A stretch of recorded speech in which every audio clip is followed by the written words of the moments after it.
Pledge of Allegiance. I pledge allegiance to the flag of the United States of America and to the republic for which it stands, one nation, under God, indivisible, with liberty and justice for all.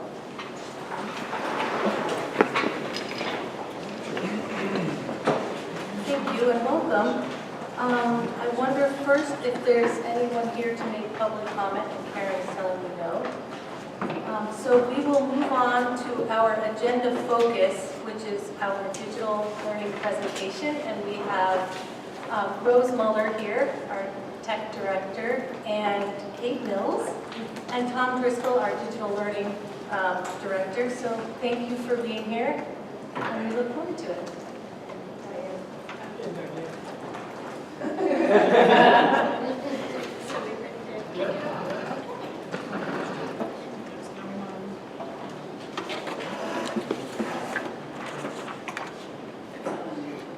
Good evening.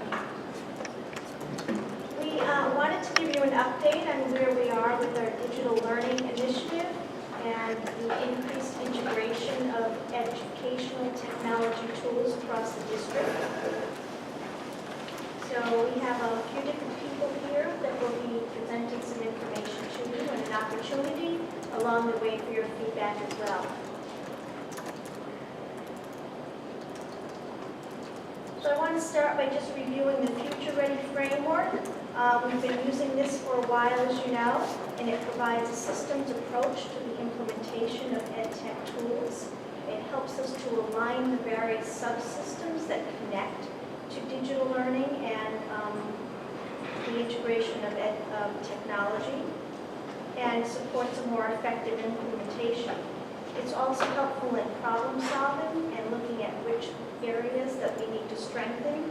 And in the end, I think it's helpful in moving us forward in a very positive and stable way. Much of what you hear this evening will be focused on personalized learning. So we've talked about digital learning, and that's basically just using technology. But as we go deeper in our understanding, we're focused more on the power of technology for personalized learning. And although there are many different ways that technology enhances teaching and learning, we're finding that the greatest success is in providing teachers with tools and strategies to address students' individual learning needs. This provides an opportunity to advance learning for those who are ready and to intervene when students need additional support. Technology allows us to personalize learning in ways that are far more efficient for teachers and provides real-time access to student assessment results, allowing teachers to monitor their progress towards standards and to access a variety of instructional resources that we wouldn't have without technology. As we've gone throughout this process, we've tried to really think about what our definition is of personalized learning. What do we value about personalized learning? And it's a very broad topic. There are different variations, and it's defined differently all across the country and even within the state. The Rhode Island Department of Ed has done a lot of focus groups around personalized learning and defining it so that we're all speaking the same language. And this is the definition that we came up with. And we feel that it's really important that whether we're talking with all of you or we're speaking with principals or with teachers or with family members, that we all have a clear understanding of what personalized learning is and isn't. So after spending probably a year and a half, 2 years grappling with this, we keep refining it, we came across an interesting article recently, and it was a research-based article that pulled out for us the key features of a robust personalized learning environment. So as we move in this direction, it's really important for us to understand these key features. So this is helpful also in us really promoting a vision for personalized learning and realizing that the best way for us to advance the learning of all students is to take a more student-centered approach to our planning. So rather than planning from a math book or a math resource, we want to start with our students' needs first and look at their academic needs, their social emotional learning needs, and also also their interests in learning. Also, the personalized learning approach, we're finding, again, going back to the effective use of data, that's a key piece to it. And many of the systems that we're learning and working with, we're having to go deeper into the data and understanding the reports and what's available to teachers. And it's also influencing the types of meetings and discussions that we have in schools. So also part of our vision for personalized learning and making sure that it's well understood across the district, we created these images, or we've broken it down into 3 key components, so it's easy for us to remember. It's a pretty broad definition, and we don't want to walk around trying to remember key features, so here's 3 simple ways to think about personalized learning. That it's learner-centered, that the experiences are aligned to the academic, social, emotional learning needs and interests of students, that it's learner-driven.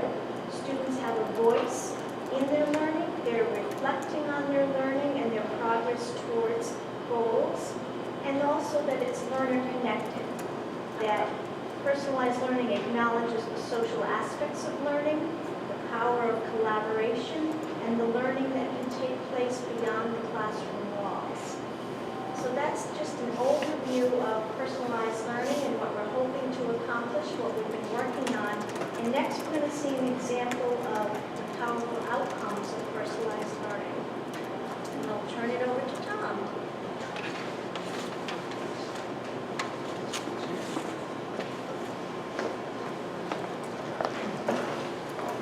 Provide a little context for the video. Yeah.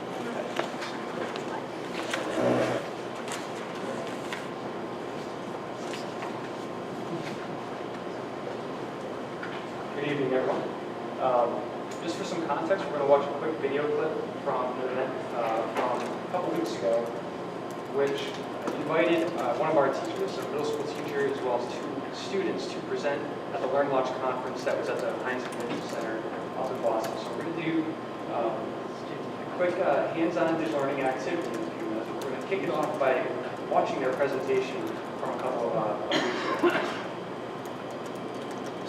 Students in the audience. Oh, there she happens to be here. Has no idea what's talking about. So you can get autographs later. She's got headphones on.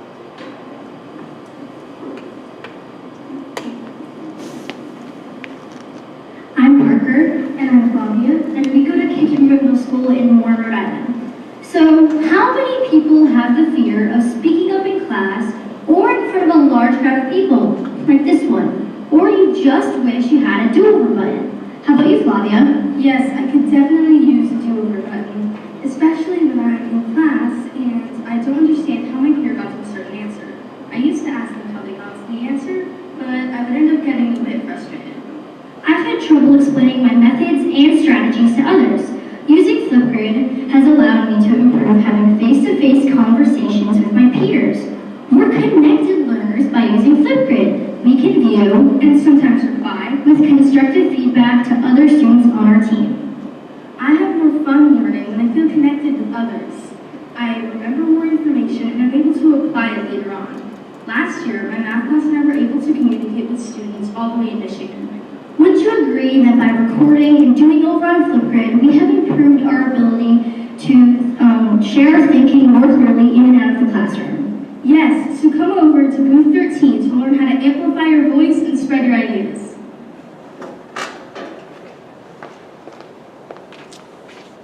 So what I'd like us to do is to take a couple minutes and hop into what's called a Padlet. Is anyone familiar with a Padlet? All right, so we're going to jump right into one of these. I think some of your Chromebooks, if you grab one of the ones that we have, should open right to it. For everybody else, that link, if you just type that link into any device you have, will bring you to our Padlet wall, or if you click on the link in the presentation. So if you guys can get to our Padlet.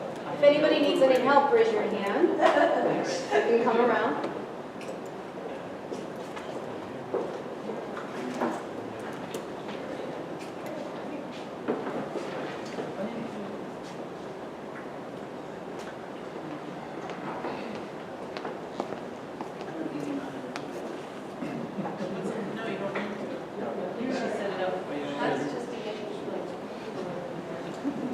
Okay, so what I'd like everyone to do is to just reflect on the video that you just saw on that first column. All you have to do is click the plus button and you'll see an option to add your thoughts. So for title, you could just put general impressions you had, or in where it says write something here, you can just skip that title part and just put some things that you saw in that video that stood out to you. The second column there, what questions do you have based on that video? And then the third column would be, what are some ways that we could scale up from here as a district? Okay, so we'll give you guys a few minutes. None of your responses will be seen by the group right now. It's hard to see. I'm also.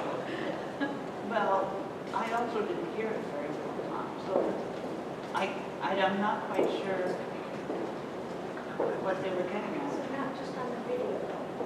That's what they, That's what he asked. It's on the video, it's, yeah. Is there anything that you could make out or feel? Questions? Your question could be, what were they talking about? okay.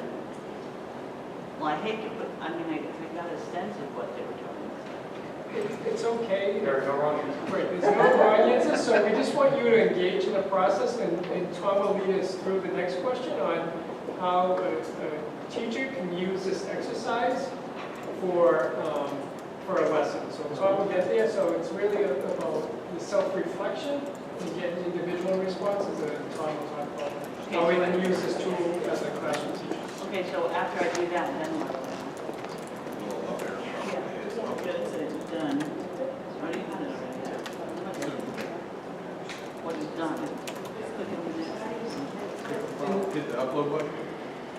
Yeah, so once you're done typing, Yeah. all you do is click on the plus button in the next column. Yep. And it'll just post it right to the Mine says done, I have to say done. Yeah, but you have your added. And I didn't bring my phone.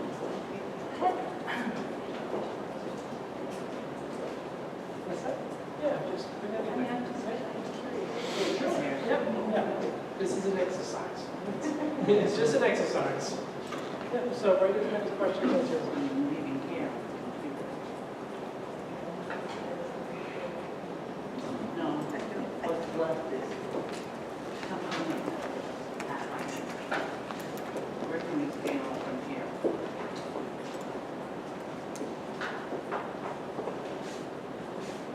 Fix our sound.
Guys, give you about 30 seconds or so to wrap up.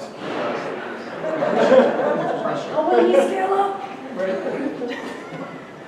Skip it. You're going to next one. That's the reason why we need to scale up. There's about 30 seconds to scale up. Go. The constraints to creativity here.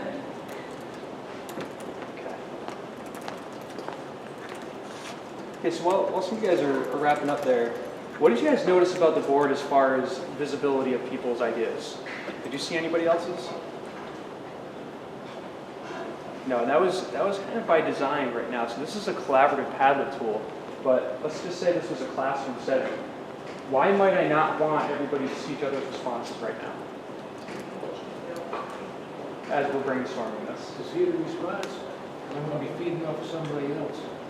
Well, yeah, you may not necessarily want people just, this would happen a lot in my class, it would just be like the parrot and just say kind of what the person responds to, but also you don't necessarily want to be influenced when you're just trying to get what are people's initial thoughts or ideas. But what you can do with a tool like Padlet is you can then take it from an individual exercise where you just have people thinking and diving deep into something.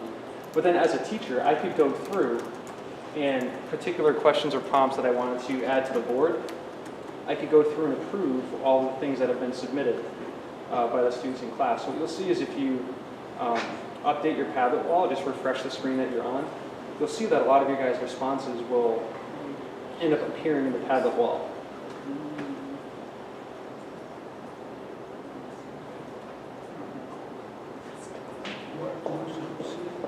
I wasn't kidding when I said I'm a math teacher, I didn't know.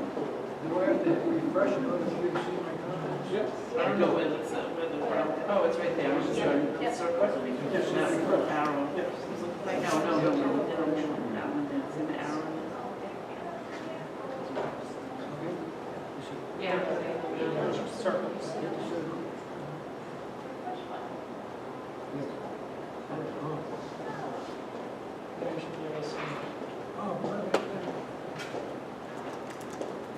I know which one is Bill. Just wait. Good tool. Just wait till I know which one. Yeah. Okay. So if you refresh, you'll see that your classmates' posts have been updated in the feed. What else do you notice about the other posts there? Like, what do you see underneath their post that you can then do? Yeah, so you can like it. There's other options where you can upvote it, you can respond, you can turn it into a threaded discussion. So But is that happening on my screen? if you refresh the screen, then it should populate with all of your guys' stuff. So again, one of the themes of when we first started was about visible thinking and student voice. So this is just an example of how teachers across the district are using tools like this to give students a voice where if we just went around and said, all right, everybody, take a turn and raise your hand and say what you thought about each question, we'd still be on the first column right now. But we gave everybody a chance to express their ideas, think about it deeply, but then open it up where if you want to have a follow-up class discussion, this tool enabled that at a deeper level. And actually, Brian shared in that last column, I don't know if you guys see it, but there's a link to a Padlet wall that he created with his students. Really quick, do you mind sharing what the project was about? Sure. So I took my friends, 3 or 4 students to the RISD Art Museum 2 weeks ago, and I had them. Can you come up to the mic? Sure. Should I press the button? Yes. So I took my upper level students to the RISD Art Museum for a field trip a couple of weeks ago as part of a unit on visual arts and romanticism in 2 different levels. And after we did a tour and they did presentations on particular works of art or particular artists, I had them do a little bit of a chasse au trésor, scavenger hunt in the museum, where I had them take pictures so they have their favorite artwork, their art doppelganger, the ugliest artwork in the museum, a lot of people apparently hated Cézanne, a sketch that they had done of an artwork while there, something related to something we'd studied, and the work that they presented. And so I actually did not have them post these as they were going around because I was worried that they'd be too busy looking at their phones and not looking at the art. So I had Google Classroom posted right at the very end at 12:15. They were done at 12:20 for lunch. So it came up after that and they could post to it then.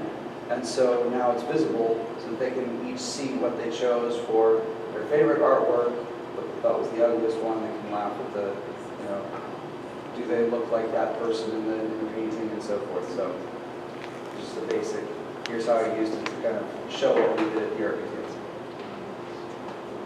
Next one. Great. So again, the actual content of the responses, we don't have to go too deeply into the conversation on that. We really want to have an experience where you guys can see from a student perspective, and even from the back from a teacher perspective, that, thanks Brian for sharing that, how we can use these tools not just as a way to deliver content to kids or like a digital version of a text, but have them actually engage in some type of collaborative activity where they're diving deep or thinking deeply, but in a way that's moderated and kind of like that walled garden that we want, where it's a protected conversation, it's not completely wide open to the public, but teachers can provide instruction across various points of a learning setting. So I guess before we move on to the next thing, you guys have any questions about the workflow of this or how teachers might use something like this in their classroom? Yeah, I do. The way Brian used it makes sense to me, but one of the complaints about the computer is that you're never interfacing directly with another person. So while it's interesting to see that people are writing their comments, there's something to be said for saying the comment in a public situation. So in fact, I have an issue with it from that particular aspect, where I see the way Brian integrated it into the learning classroom, but getting to see all my colleagues' comments on a screen does nothing for me. Well, thank you for that point. I mean, you are correct that this is in no way a replacement for any live face-to-face discussion. This is to help amplify it. So instead of just opening up and saying, all right guys, what are your thoughts? You can have a tool like this, get people to start thinking more deeply about it, collaborate, but then launch into the classroom discussion that I think in a lot of times is more richer because kids have had a little bit more time to process their thinking, see other students' thoughts throughout the process. So again, don't take this the wrong way. This is not replacing face-to-face interaction. This is meant to amplify the impact of that face-to-face interaction. Well, then I guess we'll have to agree to disagree on that one. So if I can, just to add to that, so if you were in a classroom right now, you could put your computer screens down and you wouldn't have to use technology anymore, to Tom's point. So you were exposed to a common piece of work, you had your own reflection period, and then technology could be finished at that point. The educator can go back and actually review individual comments so they can address misconceptions tomorrow, either individually or as a group. But to Tom's point, it's about amplifying the student's voice. So this isn't solely on technology, but I think where Tom wanted to get through tonight is how do we use technology so that more students are engaged in the process and they're not passive learning. So for the first 15 minutes of going through this exercise, each one of us was engaged in this activity as opposed to waiting to be called on. So again, it's that change in pedagogy. And as Mr. Driscoll said, it's not replacing the teacher.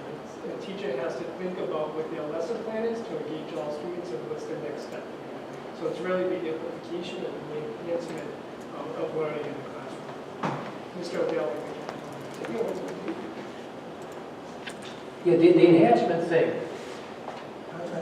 kind of lights me up, you know. Without this, what I'm hearing, and if I'm going astray to what Zach